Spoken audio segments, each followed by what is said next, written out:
Namaste, everyone. Hello. I'm just waiting for it to kind of log in and go live. It's been a lot of lag today. Hi, everybody. It's Chantal. Yay. Welcome. This is, of course, I've been doing this every Tuesday for quite some time. It's been nice because I've been able to share, and people have been just sharing some really beautiful words and videos with me. And it's so humbling to know that even though we're stuck in one place, we're still really, really deeply connected. And so I'm very, very thankful for this medium. And I'm just thankful for everybody sharing in a good way. So again, Tanse, I'm Chantal Chagnon. I'm Cree, Anishinaabe, and Métis from Muskeg Lake Cree Nation in Saskatchewan, which is in Treaty 6 territory. But I always like to begin just by acknowledging the land upon which we stand, because if you don't know where you are, then you don't know where you're going. So this is the home of the Treaty 7 people, the home of the Blackfoot, of Siksika, Kainai, Bagani, the Sarsi Dene from Tsuut'ina, and the Stoney Nakoda from Morley, which includes Chiniki, Bearspaw, and Wesley First Nations. And I'm really thankful for that land. Actually, all the people here, all the families here, I've learned so much. So even though I'm from Treaty 6, I've learned so much from the people of Treaty 7, and I'm so humbled and thankful every single day for every experience that I've had. I've been going to a lot of sweats out not too far from Morley, and it's been such a beautiful and wonderful experience. And there's something just so magical about connecting to Mother Earth and connecting to nature and connecting to the trees and the plants and seeing those breathtaking mountains as you're, walking or as you're driving. And there's different parts here in Mohinstis in Calgary that we can see those mountains, and they remind us that, our ancestors and our we call them our grandfathers, they've been really watching over us for thousands and thousands of generations. And when we acknowledge the families here, that's what we're acknowledging. We're acknowledging their ancestors that have been here for thousands of generations. We're acknowledging all of the people that are here now and those future generations yet to be born. We're acknowledging all that they've had to endure for the privilege of other people to live here. So it's really humbling to understand just how open people have been, specifically First Nations people. We opened our homes, we opened our way of life, and we welcomed people in.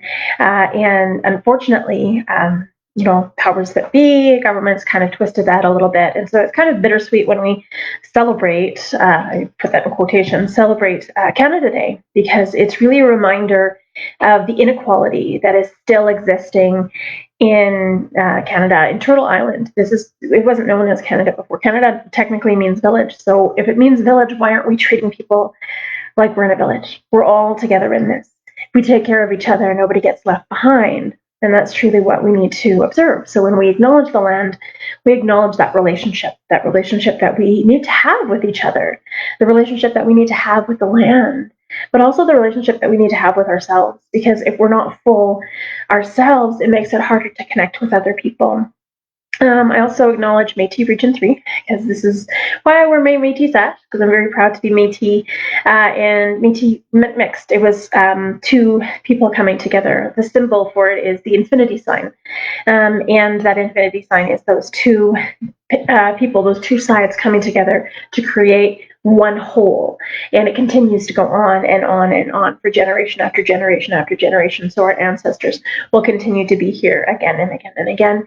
And so it's such a beautiful way of looking at hardships, the things that we endure. It's knowing that we're enduring this so that our ancestors, our future generations, don't have to.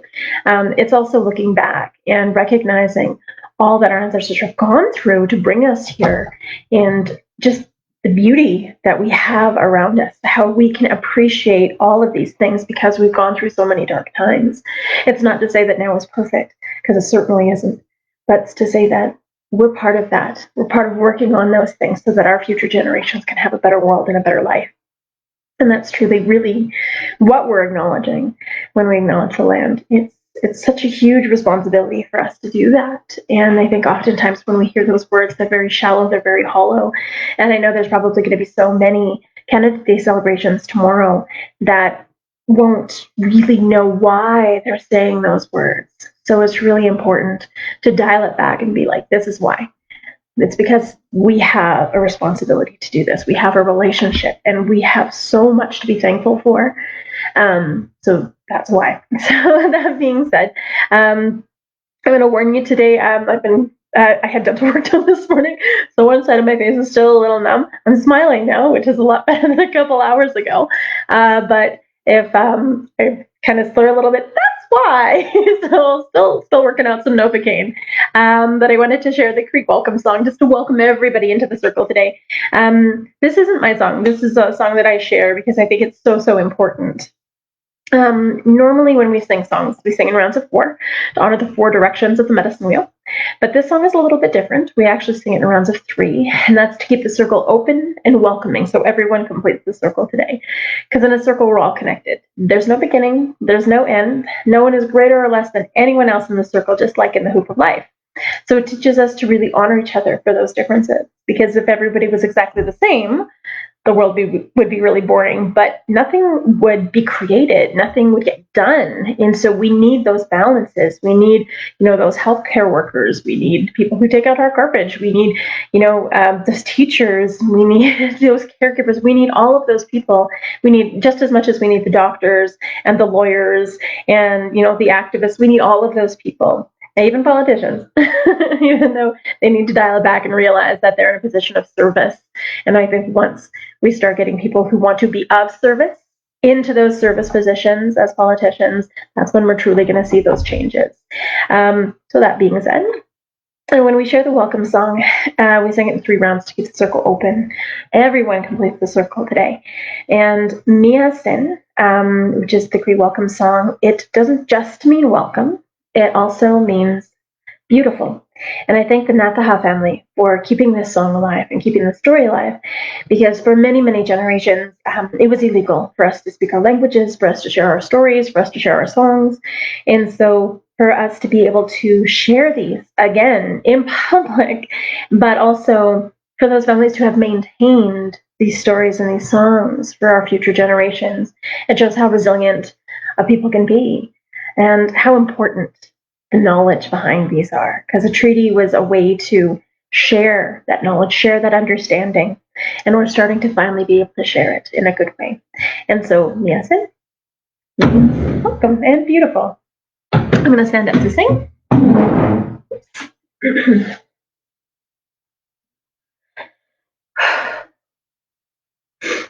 Miasin, miasin,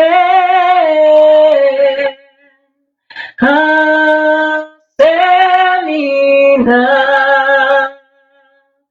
hasemina, epetakote, wagomaga. Hota, homa, kitasino. Miasen, miasen, hasemina, hasemina, epetakote, wagomaga. Hota, homa, kitaskino. Miasin, miasin, hasemina, hasemina, epetakote, iwagomaga.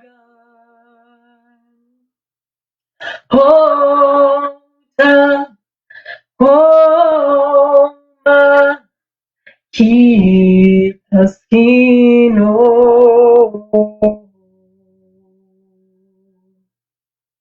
Hi, and thank you. Welcome to the circle, everybody. So, hey, I was I was really excited because I got a book today from that was written by one of my aunts, Frida Hinnick. She actually wrote a whole bunch of books. I didn't even really realize how many books she wrote until I was looking around online. And I was like, this is amazing. This is part of our family. So I was so thankful for that. But one of the stories in the book, it's called How the Mouse Got Its Brown Teeth. And I remember hearing this story from my mushroom when I was little. And then I remember also seeing and hearing those stories in school, but in a different way. So I think a lot of people remember the story of the lion and the mouse. And so I'll tell both stories. So first, the lion and the mouse. This, I believe, was actually a Greek story. I learned it as a Greek mythology. And so there was a huge lion, a massive lion, and he, of course, was feared of all of the animals. But he ended up getting ensnared in a huge, huge net. And he was calling and screaming for someone to help him, someone to help him. And many animals tried and failed and tried and failed. Some of the biggest animals, some of the ones that could, that had very, very sharp claws, they just couldn't quite get through this net that the poor lion was trapped in. And the lion was just beside himself. He didn't know what to do. And then he heard a tiny voice say, "I can help you." And the lion laughed because he looked and he saw a tiny mouse. And he's like, "Mouse, you do not have sharp claws. You do not have big teeth like all of these other animals. How are you supposed to help me?" And the mouse said, "Because I try and I will succeed." And so without a word, the mouse started chewing on all of the rope. And as he chewed, it got smaller and smaller and smaller until it snapped. And he freed the lion. And the lion was so grateful and so thankful that he chose never to hunt mice again. I'm not sure if that's still true, but it's such a beautiful story, and I remember that. And so the story of How the Mouse Got His Brown Teeth is a little bit different, but it still has kind of that trope of something being ensnared and something that you would take for granted actually being able to, save. So the story starts in a village. So there's a young boy, and he likes to get into trouble. He likes to get into mischief. And his cookum is a fisherwoman, so she was raising him. And she would go fishing, and she would come back at the end of the day. But every day in the morning, when she would go fishing, she would warn him. She's like, "Son, make sure, or your grandson, make sure that, you don't get into trouble today, and make sure that you stay on the path, and make sure that you're respecting and honoring all the animals around you, and don't lay a trap that you can't, that you don't know what you're trapping." And he's like, "Oh, I'm sure that'll be fine." And she also said, "Don't climb the tallest tree in the forest." And he's like, "Whatever." But he started walking through the forest that day. And as he did, he came to the tallest tree and he saw a squirrel. And he thought, "Oh, I'm going to shoot that squirrel down." And so he was practicing with his bow and arrow all day. And he's like, he had the confidence that he could get it. So he took aim at one of the highest branches and he shot at the squirrel. But the squirrel dodged and ran around the tree and ran away. He was so upset, but that was his best arrow. And so he knew he had to climb the tree to get it. And he knew his cookum had warned him, "Don't climb the tree." But he thought, "I'll climb fast and then I'll come back down." And so as he was climbing the tree, he saw these scorch marks in the tree that almost looked like a clear path. And as he looked from the highest point of the tree and reached for his arrow and put it away, he saw that this huge path was blazed across all of the treetops. But this was the only tree that was directly in its path. And he thought, I wonder what animal this is. And so he laid a snare around the top of the tree. And then he laughed because he thought, "Ooh, I'm going to catch something amazing. I'm going to catch a great big animal, and my cookum's going to be so proud of me." And so he climbed down the tree and he ran back to the village just in time to greet his cookum on the shore. And so that night, the they feasted on fish, and they went to sleep. Now, his cookum woke up before the sun, and she looked around, and she knew it was quite late in the day, and she was really confused because it was still dark outside. And she asked her grandson, "What did you do yesterday?" And he said, "Oh, I set a snare." And she said, "Grandson, I know it's dark, but you have to go see what you've caught in that snare, because I have a feeling it wasn't an animal, but it was something much more important than that. And so he listened, he put on his moccasins, and he got ready to go, and he climbed. He started to walk through the forest, which was so dark, except for the one spot of really, really bright, intense light. And as he looked up, he realized in his snare, he had caught the sun. And he begged all of the animals, you have to help me, free the sun. It's stuck, and the day and the night is never going to happen again unless we actually fix this. And so many of the animals tried. They went up, and the bear climbed up to the top and tried to claw at his snare, but it was a really well-woven snare. He was pretty proud of his snare because he did weave it himself because his kokum taught him. But animal after animal tried, but could not get close enough. The sun was so warm, and every time they almost got close with their claws, they had to retract because it was really, really hot. Even the birds started pecking at it, and the raven, who had already lost most of the color in his feathers, attempted to burn, or to get there, but burnt his beak. And so he said, well, who is going to actually do this? And then the tiny mouse, she came up, and she said, I will do this. And so she climbed up the tree and very gingerly started chewing at the snare. And she chewed and she chewed and she chewed and she chewed until finally the sun burst free. And the snare fell to the ground. He gathered up the snare, and he swore he would be a lot more careful with it. And the little mouse came and smiled very sweetly. And he noticed all of her teeth were burnt. And so this is why the mice now always have brown teeth. So that's the story of how the mouse got brown teeth. So I'm going to actually share a song. So this is the laughing song. And it teaches us not to take ourselves too seriously. It was, originally I heard it from the Four Wind Singers, and so when I share this song, I honor them for bringing the song forward and for sharing it, and I learned it that way. And I think it's really important to honor where those songs come from, just like it's important to honor where those stories came from. I remember growing up, I never learned where, Aesop's fables came from. I just assumed that Aesop was a dude. But when we would learn, when I would hear Cree stories, my mushum would be like, oh, this came from this auntie, or this is from this nation. And so I remember vividly being aware of where things came from, and also being aware of where we came from through those stories. So that's why it's important to acknowledge it. And that's the difference between appropriation and appreciation. You have to appreciate where things have come from. You have to appreciate the struggles that they have gone through to get here. And so that being said, I'm going to share the laughing song. It's also called the happy song. And it makes me happy. When me and my mom were learning this song, we would laugh hysterically because we'd mess it up all the time. But it's been in my head all day, so I'll actually remember it today. All right.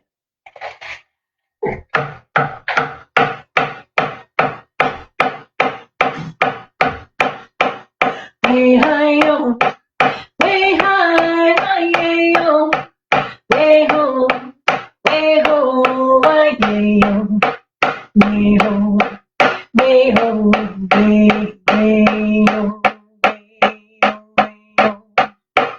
Way hi yo, way hi hi yo, way ho, hi yo, way ho, way ho, way yo, way hi yo, way hi hi yo, way ho, hi yo, way ho. Way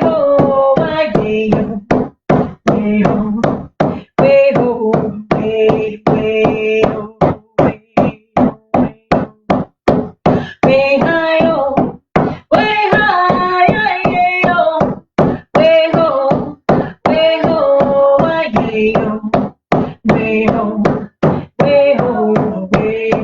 way ho, way hi yo, way hi yo, way ho.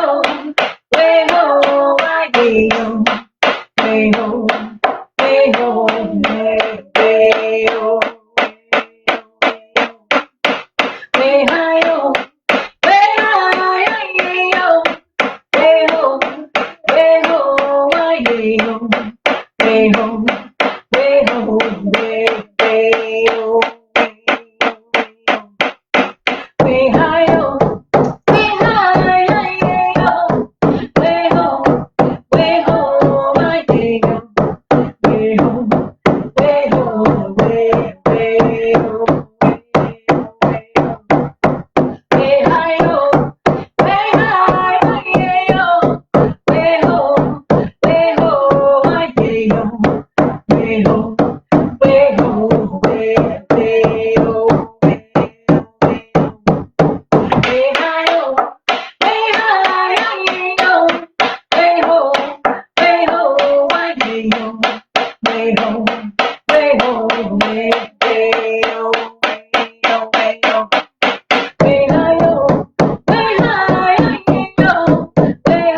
one song.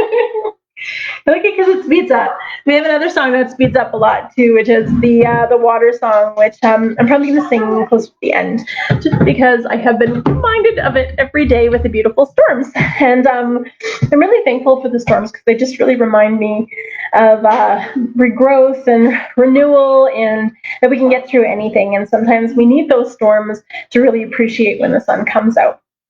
And so I'm going to actually share another story. This is Wasaka-Jack's story. So Wasaka-Jack is kind of like, he's like a trickster spirit, kind of like a demigod sort of thing, if you want to put it in that context. But he liked to get in trouble a lot.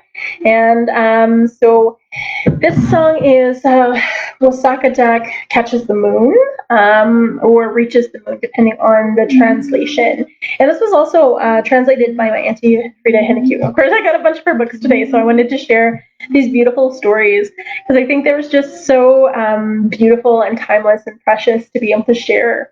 And I was so thankful that a lot of her stories, a lot of our family stories were actually captured in those books, because I think a lot of the time we might have missed out on a lot of our history if they weren't just because unfortunately the residential school didn't let us pass them down from generation to generation. They tried to erase that aspect of our being, and so the fact that we still have a lot of those shreds remaining, it shows that we need those. We need them to heal not only ourselves as First Nations people, but all people. All people need those stories to heal because we have so much to learn from each other. And so Wasaka-Jack, Wasaka-Jack, he gets into trouble a lot. And he also sometimes doesn't think properly. And so one day Wasaka-Jack was just walking through a beautiful, beautiful warm summer night, and he looked up in the sky, and the moon was so big and so bright. He'd never seen it so large, and it was so close. He knew he could almost touch it, but he needed help. And so he asked the crane, and he's like, Crane, can you fly me to the moon? And the crane's like, well, I've never tried to fly that far before, but I'm sure I could. And so Wasaka-Jack held onto Crane's legs, and at the time, Crane's legs were very, very short. She was just like a normal bird. And so he held onto her legs, and she flew.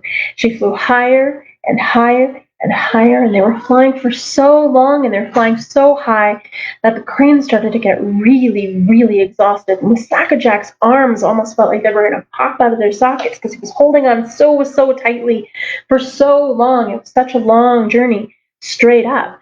But he knew he had to hold on a little bit further because he could see and he could feel the warmth of the moon reflecting in his face. And so he closed his eyes and he took a deep breath, and with the last push of energy that the crane could do, she pushed hard, and they reached the surface of the moon. The crane looked down at the beautiful earth below, and she was just in awe of how amazing it was, and also how much water there was. And she knew she wanted to be connected to the water for many, many moons, and she would share that with her ancestors, just how precious water was. And she looked down at her legs, and her legs weren't short anymore. They had stretched so long. Wasaka-Jack was still holding them in his hands, and he let them go, and he said, I'm sorry, Miss Crane. And the crane said, that's okay. It's meant to be. But now that I've rested a bit, I'm going to fly back to Earth, because that is my home. And so she flew back.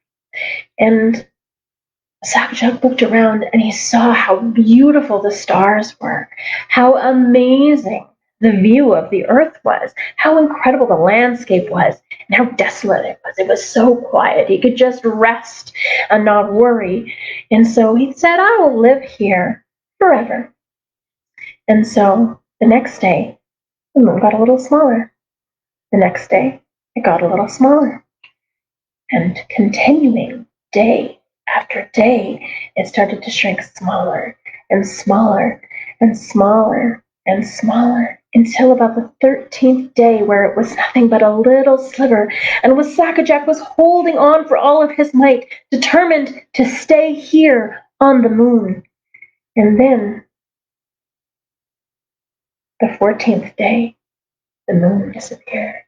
The Sacajak let go of nothing that he was holding, and he started spinning through space. He started spinning towards the earth, and as he spun, he got closer and closer, and he saw what a magnificent place the earth was. He tried to look back up at the moon, but there was nothing there.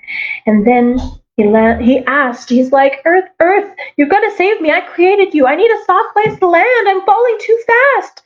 And then there was a whooshing sound, and this beautiful moss caught him and dropped him sploosh into the mud, which cushioned his fall and saved his life. And the Sacajak pulled himself out of the mud, and he was coated in mud, trying to look all dignified, coated in mud, blinking. All you could see was his eyes blinking in the mud. Kind of like my son when he got into the face cream when he was a little baby, but that's another story. And as he looked around, he said, "Oh, look at my body. I am covered in mud. What am I going to do now?" And he said, this place is a cursed place. This place is a place where no human will be able to live because they will sink like I did into the mud." And then he named this place Muskeg. But even though the Muskeg wasn't a place for humans to live, it was a beautiful home for the crane who came to the Muskeg's rescue. And that is how the Muskeg got named, and the crane got her legs, but also how we learn not to stay on the moon. So, yes, that's another Cree story. I'm very, very thankful for these stories that I carry. So I'm going to share with you this is the Cree Creation song. It's really been on my mind lately just because I'm thinking about just Mother Earth and how she responds when she needs something, and how she's there for us if we only listen to the animals and the plants. And the lessons that they have taught us over many generations is only take what we need, don't take more than our share, because if we take more than our share, then someone else is going to be without. And problems happen. It's really about acknowledging and saying thank you for the things that we have. Whenever we take medicines from the earth, we always give something back. We always give tobacco back to the earth. And that's to say thank you to that plant for giving us its life. But you don't want to take and take and take, or else there's going to be nothing left. But it also teaches us not to dig too far beneath the surface, or we're going to end up really digging into our own being. And so this is a really important teaching that is throughout many of our stories. And so when I sing the Creator song, it's to honor all of creation. When we say all my relations, it's not just humans, it's the plants, it's the animals, it's the bugs, it's the wind is part of, it's our relation. When we look at mountains, it's our grandfathers, those are our ancestors. When we look at the stones, they're part of us. If we want to look at it from a scientific place, we're pretty close. I mean, we're all carbon-based, right? And so we are all connected. We are one molecule together in existence. And so, yeah, this is the Creator song.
dice cocotawino, es que me cotawino.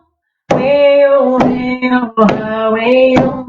Weo, weo, ha, weo. Weo, weo, ha, weo. Weo, weo, ha, weo. Weo, weo, ha, weo. Weo, weo, tawino.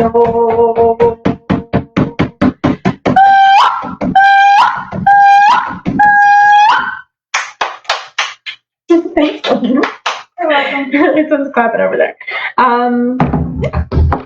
So I want to share the water song just because there's been so many amazing storms.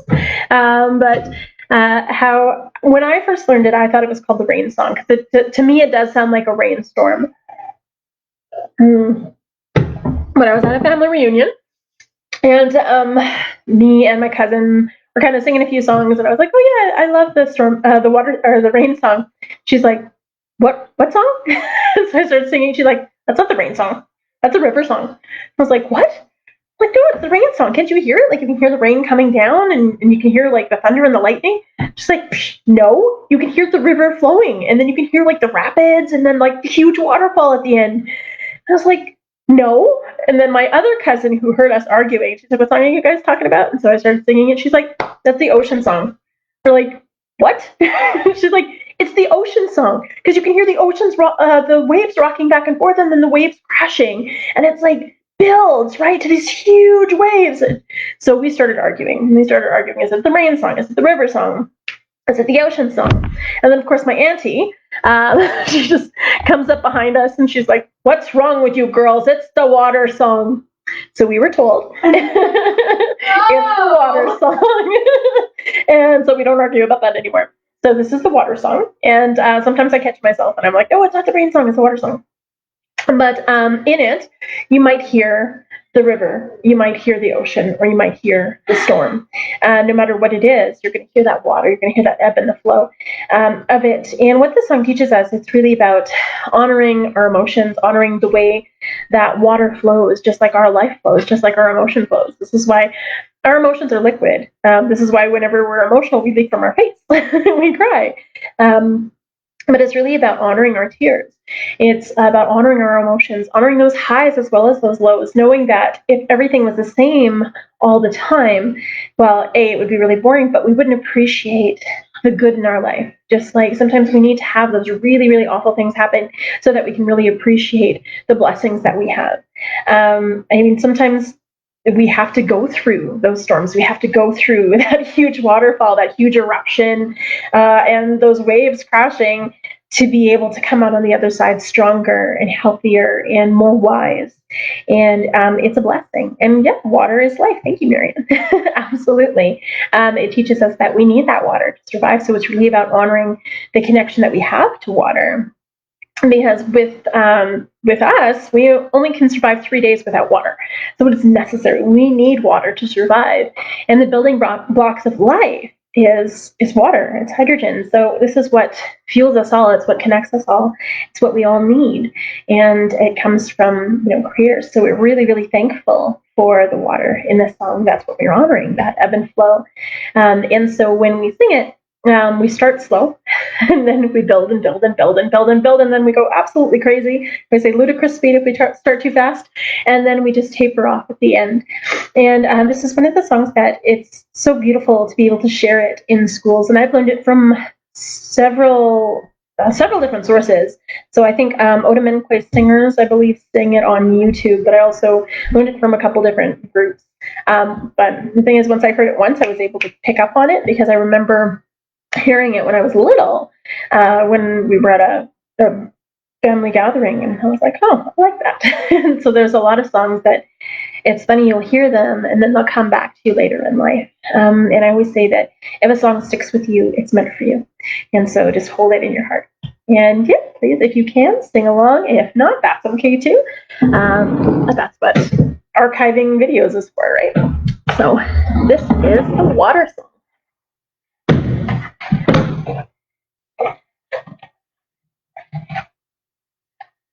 Oh, also I sang it with a choir once. So I taught it to a choir, and we did it in like a round, and it was amazing. Row Your Boat has nothing on this song.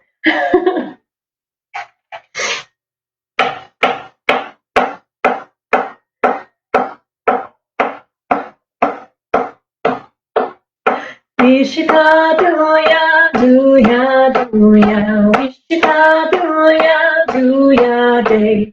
Wishika doya, doya, doya, wishika doya, doya day.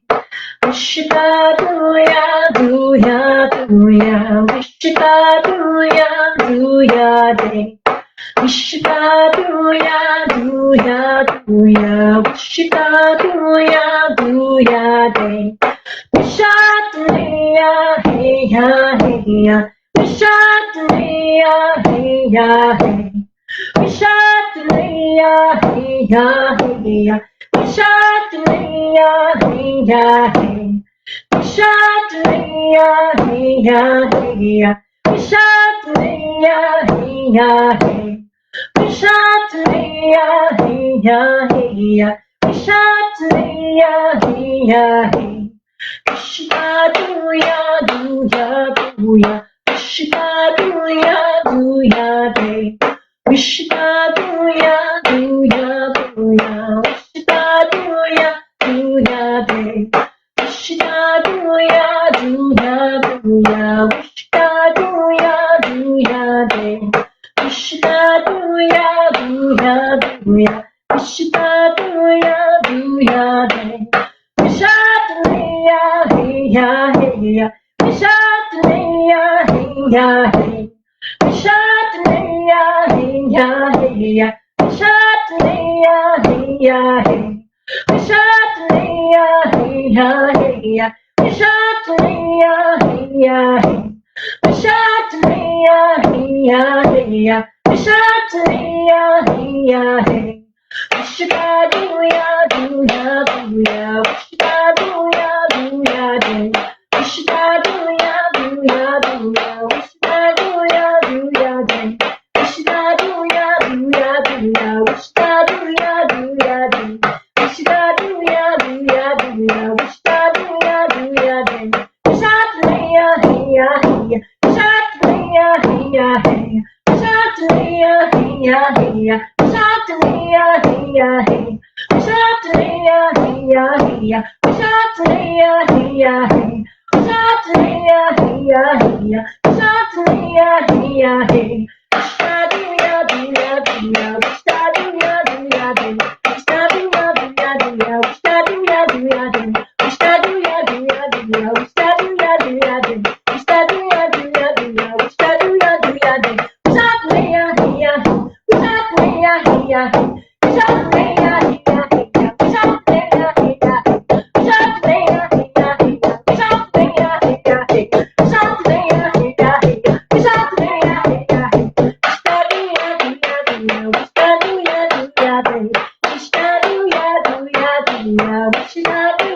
doya, day.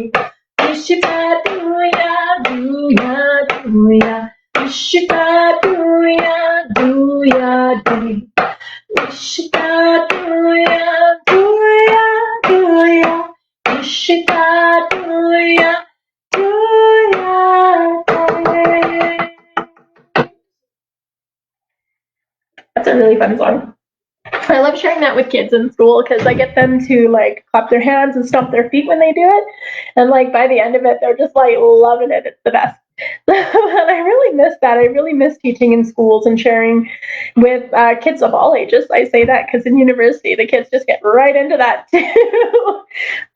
I think we're all kids at heart, and I think it's important to honor that section of the medicine wheel and remember to keep our curiosity and keep our playfulness and keep our fun, because that's truly when we thrive. You know, it's all about play. When we play with each other, when we have fun with each other, that's when we truly get to know each other. And, you know, it's okay to be serious once in a while, but don't stay there.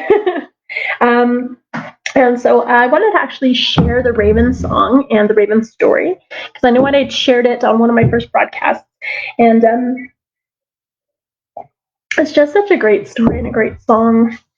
And so the story itself, it's kind of Cree. So every nation has a different story about the raven. Oftentimes the raven is a trickster. And so it's like, how did he get there? How did he become the trickster? And so this is kind of that origin story. And many different nations have different ways of how he lost the color of his feathers. So some of them, he was rainbow. Like in this one, he's rainbow. Some of them, he was white. And he had lost his feathers. So this is really about just finding the different stories that resonate with you, because there's so many different stories in the world, and every one of them is going to teach you something different. This is the beauty of Indigenous storytelling. It's not the moral of the story is like Aesop's fables always was, but it's really about what did you take away from that story. And so you can hear the same story 1,000 times in your lifetime, and you're going to hear different little pieces of it every time, depending on what you're going through, depending on how old you are, and really depending on what you need in your life. And this is why we also go to many different elders. And I think it's really a beautiful thing that we can go to many different elders from many different nations and learn so many different things, because we learn about those different aspects of ourselves, but we also learn about what we need in our lives and different perspectives. And that's truly what we need to take into account. When I share my teachings, it's not about right or wrong. It's just different. And I just realized I even smudged. So it's because I smudged earlier in the day. As soon as I got home from the dentist, I'm like, I'm going to smudge this. I need healing. So before I share the Raven story, I'm going to smudge with everyone. And so, of course, I only use sage to smudge usually, unless I'm in a specific ceremony or I'm doing a 4-direction smudge or a dual smudge, which is the sage and the sweetgrass. And just a hint, if you're trying to burn sage and sweetgrass at the same time, sometimes sweetgrass is a little tricky. So when you burn it, you light the end on fire, and if you swirl it around like in a circle, make sure it's going clockwise, because for some reason counterclockwise doesn't get it going quite as well. But that should be able. You should be able to smudge yourself or a room with that. But also, I know that some elders will use charcoals, and so you can light the charcoal and then put the sweetgrass on top. But what I like to do is I actually mix the sweetgrass into my sage, and I scrunch it, and then I rub it, and then they burn together. So everybody has different ways of doing it, and it's. Sometimes you might not even burn sweetgrass. Sometimes you might only burn sweetgrass. So it's depending on what you need in your life. And so that being said, I'm just going to honor all of my medicines that I've laid out. I always honor the East, the mind, grandfather, son, who guides us, and that masculine energy. We're all a balance of masculine and feminine energy. It's not about hiding that energy. It's not about being hyper masculine or hyper feminine. It's about acknowledging that balance and what we need in our lives at that time, and the guidance that both of those energies give us. And so that's the mind in the East, and that's the sweetgrass braid, which teaches us about honoring our ancestors, but also honoring our children, honoring new beginning and new life, honoring the springtime. And then we move to the South, and in the South we have cedar, and cedar is about grounding. It's about connecting deeply, digging those roots in and laying those roots and laying that good foundation. It's about honoring our adolescence, which isn't just puberty. It's actually the time it takes for us to transition from childhood into adulthood, which in Cree is the age of 12, around the age of 12 until about our about 22 to 24. That's when we officially end. So my son's about to turn 12 tomorrow, or on Thursday, and in 2 days, buddy, you're going to be 12 in 2 days. And it kind of registered with him. He's like, oh, I can't go to women's ceremonies anymore with you, Mom. I'm like, no, sorry, buddy. And so I remember vividly him getting passed around in a women's sharing circle as the talking stick when he was a baby. And it was such a beautiful time for him to be able to, sit with the women and learn from the women. And now as he's coming to that new phase, we're hoping for more male elders to guide him on that path. And so it's just been being a parent is a blessing, and just being able to share those teachings without shame and without, being afraid. Like even the generation before my Kokum was always terrified of, being too Cree, which is funny because she's Cree, but it's really it's really humbling to think that we might be in a different place, in a darker place. And so I'm very thankful that my children have both grown up with those teachings, and that they have had that access to those teachings. And it's my baby's coming of age, so it's really yeah, you're still gonna be my baby. But yeah, so that being said, I think about that transition time, which is that time that you leave the nest, is that time that you learn about yourself and you learn about your connections to your community and what you're really good at, what really you're going to be able to contribute to your community in a good way.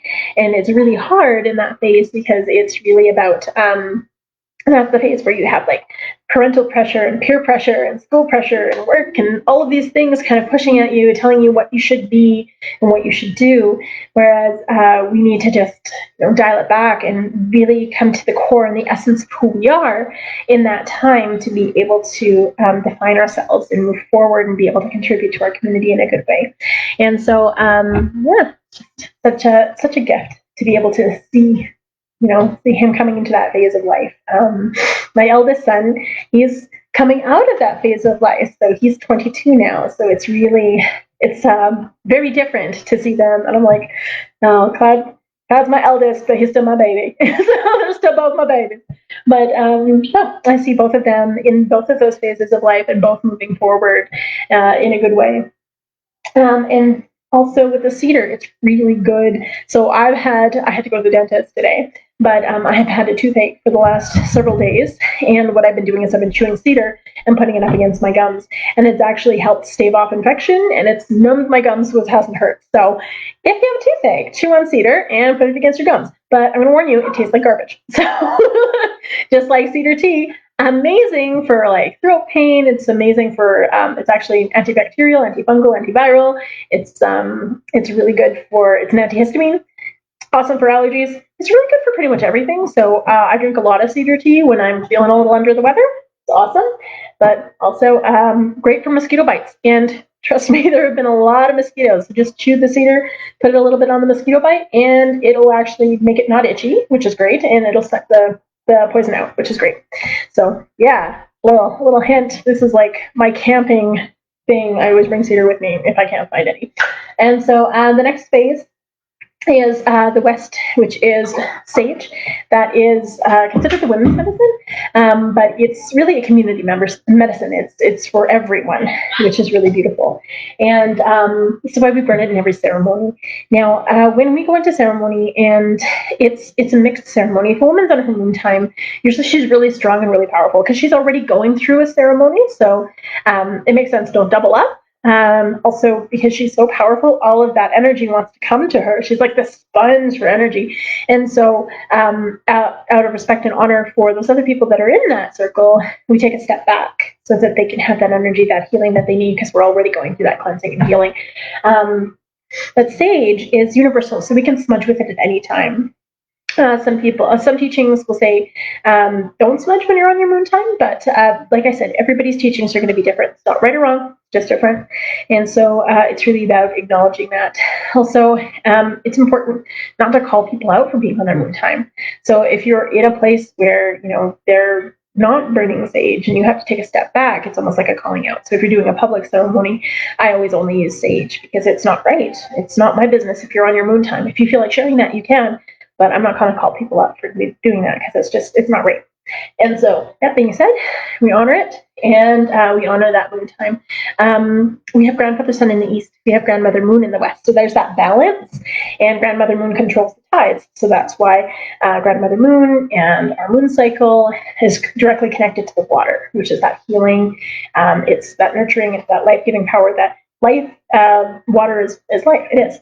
And so that's sage. And then the last medicine is tobacco, and tobacco is our sacred medicine. It's creator's medicine. We're not meant to use it internally. We're meant to share it. And so this is why we gift it to people, to say thank you for their teachings, to say thank you for the prayers. I gift it to plants. When I pick the plants, I always sprinkle it on the ground and say thank you, because it's really about giving back to the earth instead of just taking. You always have to give something back. It's about reciprocal relationships, all about maintaining that circle, which is why the medicine wheel is a circle. it teaches us to always maintain that circle of life. And it also teaches us how to honor our elders. And just because you're old doesn't make you an elder. What makes you an elder is the ability to lead your community in a good way, to be able to help and heal and share those teachings in a good way. There's children that are considered elders, and it's because they have those teachings, they have that knowledge, and they are that pinnacle, that pillar in their community. So like I said, just because you're old doesn't make you an elder, because I know a lot of old people that are not elders, but a lot of children that are elders. So go figure. But it's really, you can make your own decisions. Don't let other people sway you, which is really important. You have to really decide if that person's going to be a good leader for you and be able to help you along your path, or if you need to go find another. And there's many. You just have to be able to talk to people. All right. So that being said, I'm going to grab my shovel. So my abalone shell is my lovely abalone shell. I'm going to show it from the back. Very pretty. I have a stone inside. So my friend Shelby gave me the stone. My friend Sarah gave me the beautiful shell. Very thankful, so I carry them with me. But the shell itself represents water, which is the women's medicine. Oops.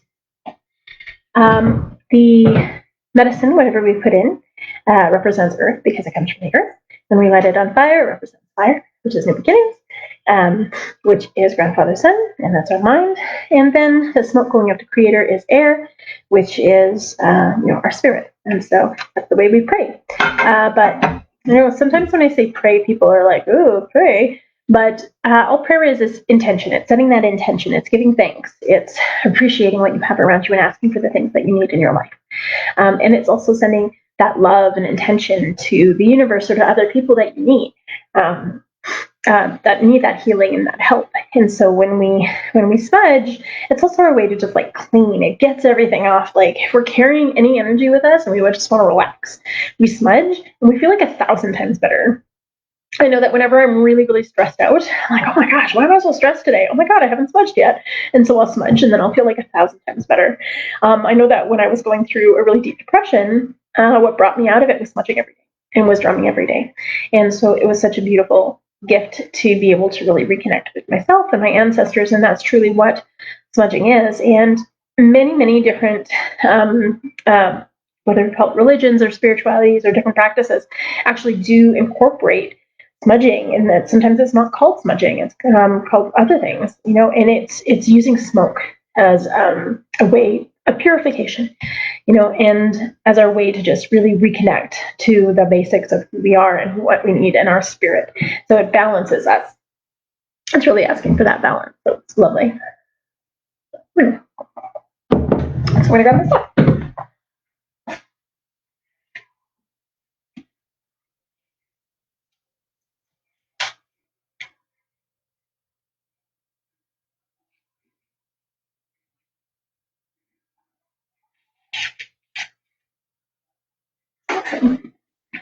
I was going to grab my sage and I took it off the stem. I always leave it on the stem until I'm about to use it.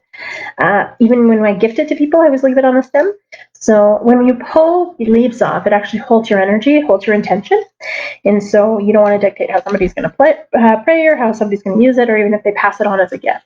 And so out of respect for what they're going to do with the medicine, you always leave it on the stem. But that's just a Cree teaching. Everybody's different.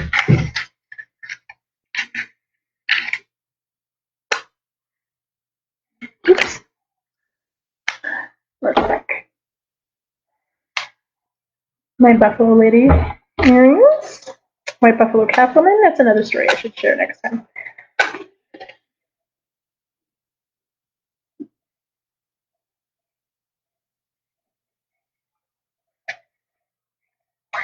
I always fan it with my hand or with the feather. I have cats, so my feathers don't last long, but you don't want to blow on it because your breath is your life and your life is precious. Don't waste that for anybody. So the first thing I do is wash my hands in it. Is that anything I'm carrying? I'm going to slide that down a little bit.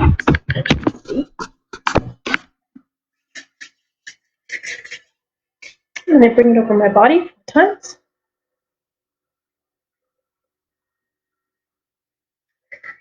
Into my mind so I can think clearly and I can learn from every person that crosses my path. And remember to keep an open mind.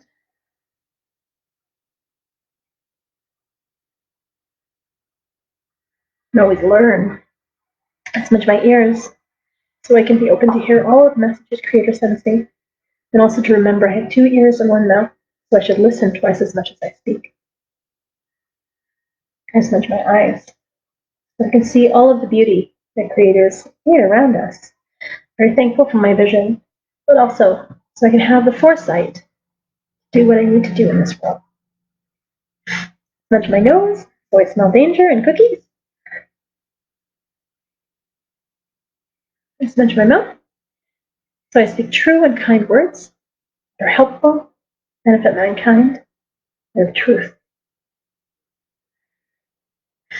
Smudge my throat because I'm very thankful for my voice this lifetime, and just so I can give voice to the voiceless, and so I can sing. I'm very thankful for my voice.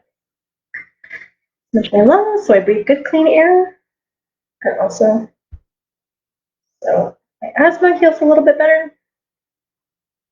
Smudge my heart so I can remember to be kind and compassionate and show unconditional love to all those people who cross my path, but also to myself, because sometimes we're a little hard on ourselves. Smudge my stomach so all the food that I eat this day will nourish my body.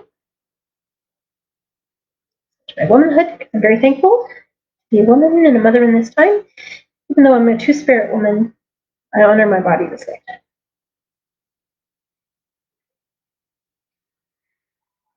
I smudge my shoulders and my back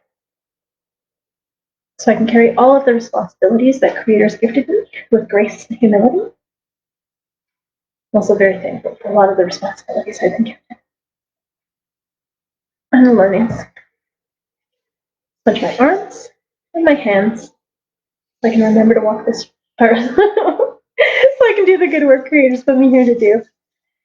And I'm very thankful for my hands as an artist. They've been such a beautiful part of me.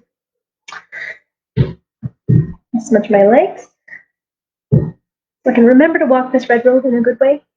And I smudge my feet so I stay grounded and connected to Mother Earth, treading lightly upon her, honoring her with every step. And then if there's anywhere else you need a little extra love, so for example, I just got a lot of dental work today, so I'm going to smudge my face and my teeth. Smudge my hips because I've had multiple hip surgeries. And you hold people in your heart that you want to send that love and appreciation to. So.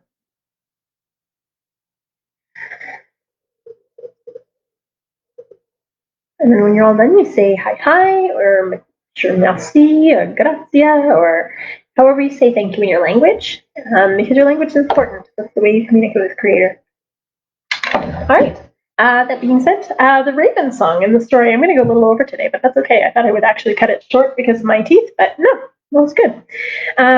So the story of the Raven is the Raven a long time ago when, before we were created, the four-legged, or the two-legged, all of the animals looked really different. They had to learn many, many different things they were going to teach us. And, they had to learn a lot of lessons as well so they could teach us in a good way. And so some of them looked really different, including the Raven. So the Raven used to have all of these beautiful rainbow feathers. So no matter which way you looked at him, he was like a different color. He'd shimmer a different color. And, because of this, he started to think, oh my gosh, I have the most beautiful thing in all of the world. I must be the best. And so he started strutting around, looking at all the other animals, going, oh my gosh, guys, I'm the best. And all the animals started looking at him and going, no, Raven, there's no greater or less than. Everybody's equal. Everybody's the same.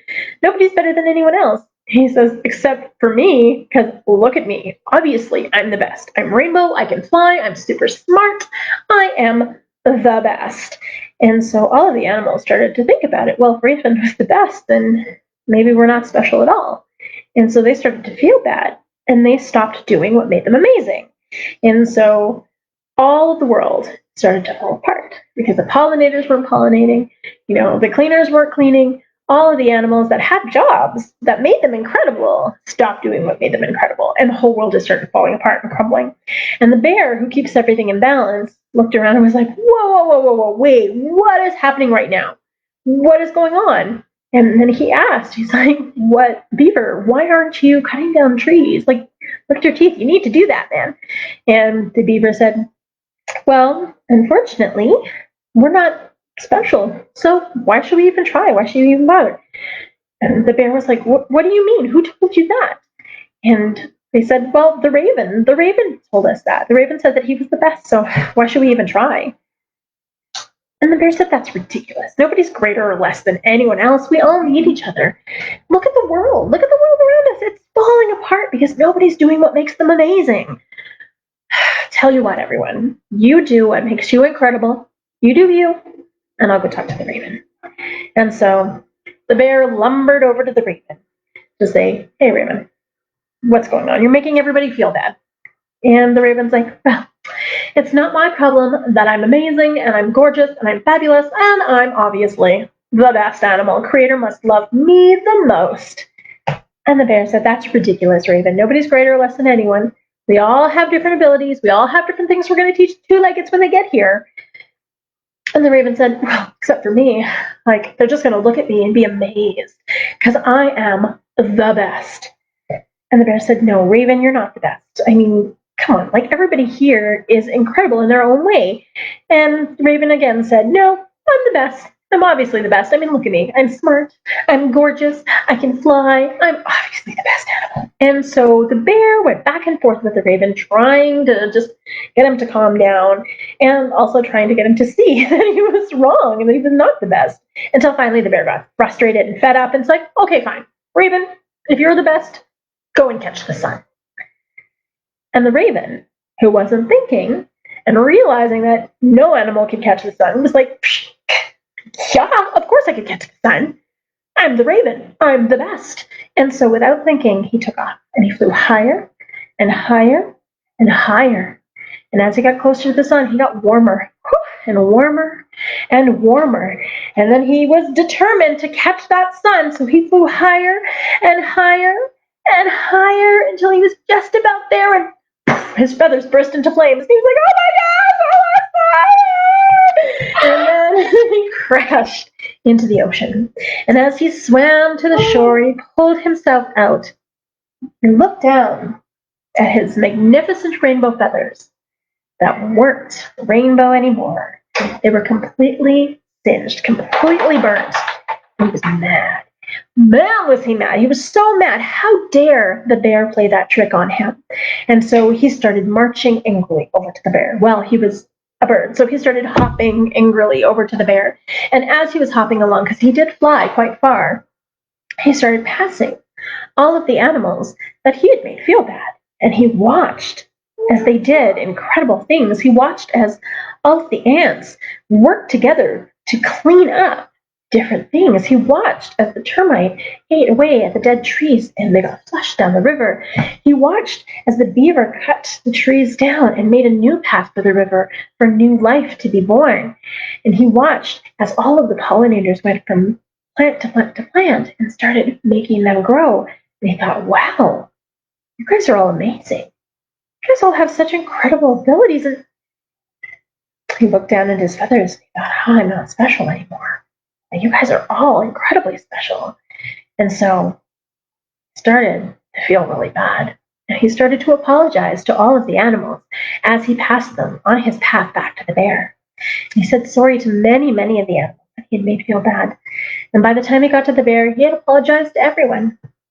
And he said, Bear, I was angry, but I'm not angry anymore. I walked that off. And I saw just how amazing everyone else was. I'm not mad anymore, Bear. I'm sad because I'm not special anymore. And the bear said, but Raven, yes, you are. We were all here to learn lessons, to share with the two-legged. And you learned a really valuable. You learned about humility. And Raven thought about that. Humility. And the bear said, to know that we're not greater or less than anyone else, that we're all equal, and not to take ourselves too seriously, Raven, because you did.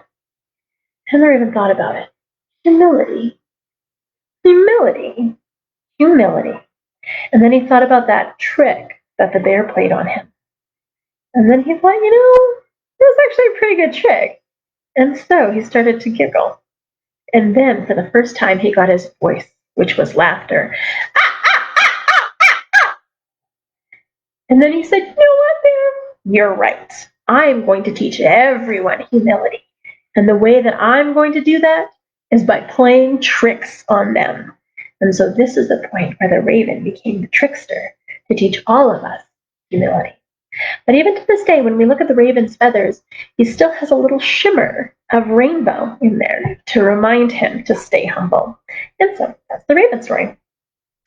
And now I'm going to share the raven song before I take off. So this song I had learned. It was actually on YouTube, and I heard it once, and it just stuck in my brain. And then I was reaching out to try and find out whose song this was.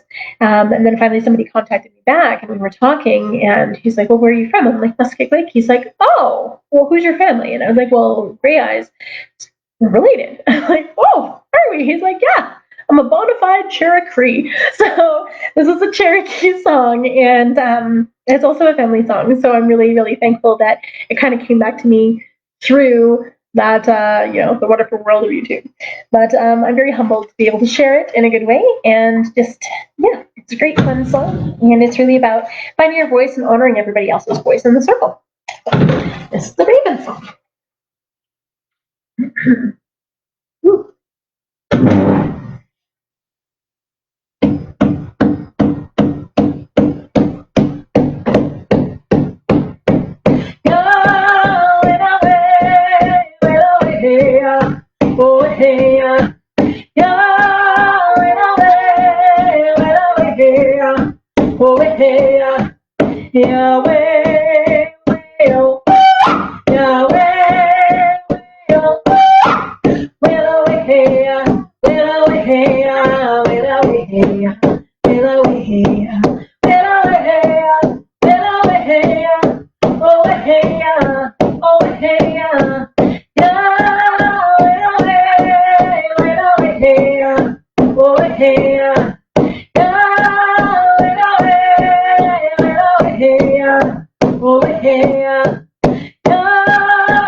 Awesome. Thank you guys so much for joining me again. Please feel free to share and yeah, have a wonderful, wonderful.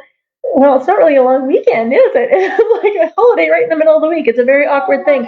But yeah, so it's just really reflecting on why we're celebrating Canada Day and really dialing it back and really honoring the essence of what Turtle Island is and why we're thankful to be here. So, hi, thank you guys so much. Magwitch, and I'll see you next week.